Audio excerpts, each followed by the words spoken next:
Americans have long had a love affair with cars. For some, they are simply utility. For others, they are a lifelong passion. Road trips are a part of the American experience. Have you ever noticed how some people only buy certain cars? We will look into the how and why Americans choose their cars and keep them going, and appreciate their unique qualities. Many people have been fascinated with cars since childhood.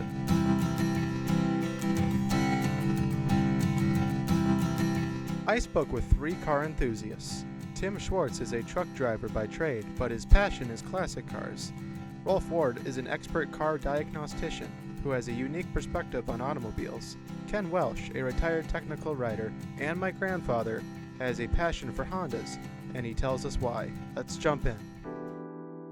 Working with cars, probably as a young teenager, my dad had an auto body shop. I always got to look at cars and see what, see them torn apart and brought back together and finished.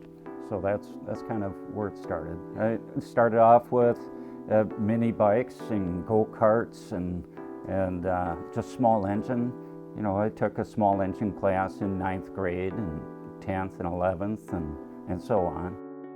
I'm a GM car line specialist at a company called Identifix, and basically we run a repair hotline for shops that are struggling with problem cars. As a young driver, I owned a Chevrolet Corvair. After we got married, we had a Ford sedan. The most difficult is body work. That you really need to have a good clean place to do that kind of dirty work. So I can do everything else, but I'll have the body work done by someone who really has the area to do it and the knowledge. I started working at a gas station a little over 40 years ago on the night shift after school. After trade school, I'd get off at about 3 o'clock, and then I'd go work in the gas station till midnight, and then drove the tow truck, did some repairs, jump starts, things like that. I would not tear apart a transmission. I would bring that, I would outsource that, and it's just easier. I don't have the right tools to take care of something like that. The challenges are numerous because the car industry is not static. It's constantly changing. We're working on every make and model, and they're constantly changing.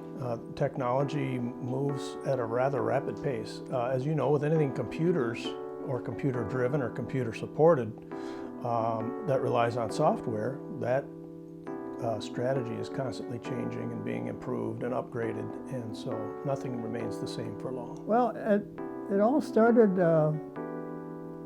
when I decided that I've had enough with cars breaking down, so I did some research at the Woodbury Library through magazine articles then, and found out that the Japanese cars had the highest reliability, and Honda was one of them. So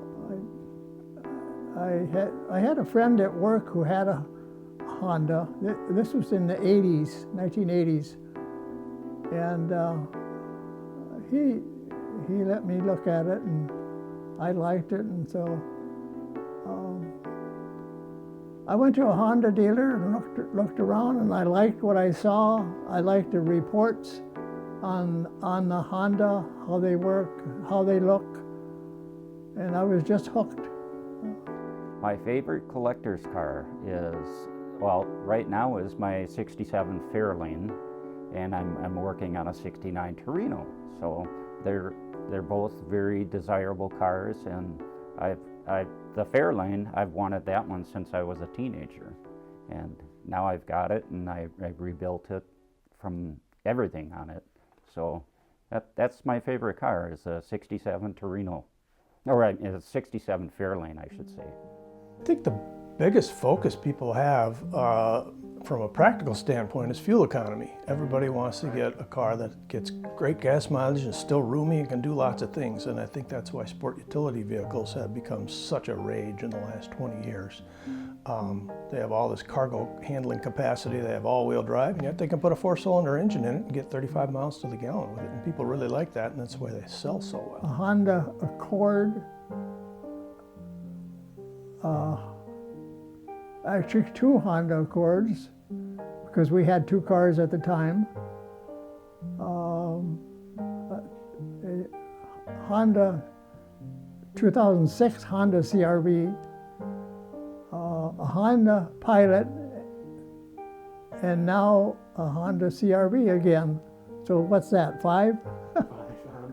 I think fixing, well, I guess easier would probably be the appliance, because they're pretty simple. Cars and motors, to me, they're a little bit more difficult, but I like the challenge.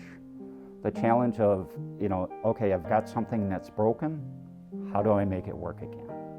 And it's just a deductive reasoning till you get to the point of, hey, I got it, this thing's running. I think there's a lot of people that have brand loyalty.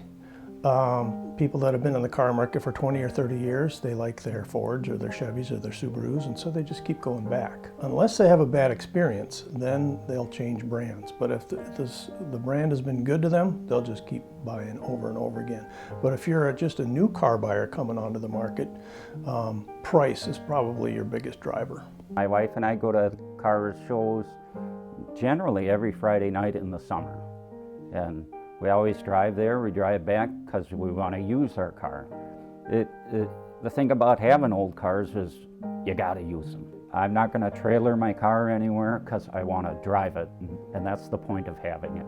I think a certain segment of people are passionate. Other people just consider it transportation, and if it's cheap and it doesn't break, they're happy.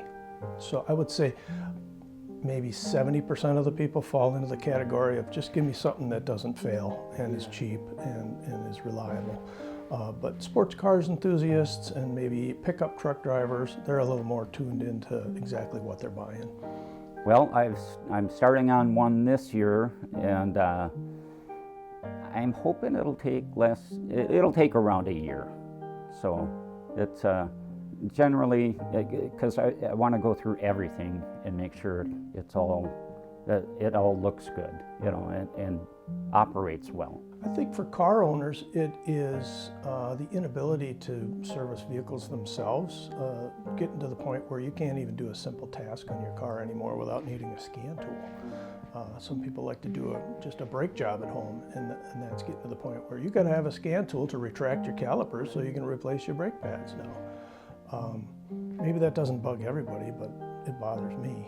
I have a lot of friends that are car people, and we bounce ideas off of each other all the time. Or if I'm having an issue and I just can't get it, I'll call. I've got a handful of people that I can call in an instant and get good information. I find that you can, when you get stuck, it's always easier to ask someone else, and because they might have some ideas that you're just not thinking of, So it's very helpful. It's a social thing as well as like the car shows are social and a community kind of thing. You're going to get out there. It's about getting to know people and seeing what they like and what they've done, and showing them what you like and what you've done. So, in my opinion, classic old cars were works of art. They had a lot of chrome, beautiful color combinations. Now everything that comes down the road is just a big blob of plastic to me. It's just they all look the same, and they have very little imagination in their design.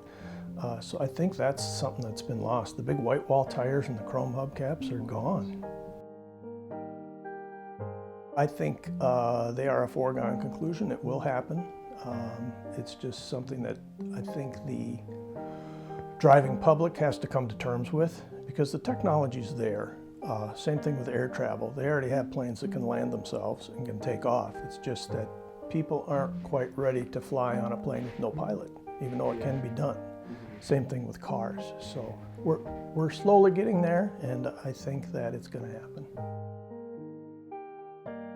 Not on a large scale basis. I think there's too many logistical problems with, I mean, it's hard enough to keep people apart on the road now, let alone in the air and on the road. So I think that is going to have limited applications. There's people that have tried it from time to time with limited success.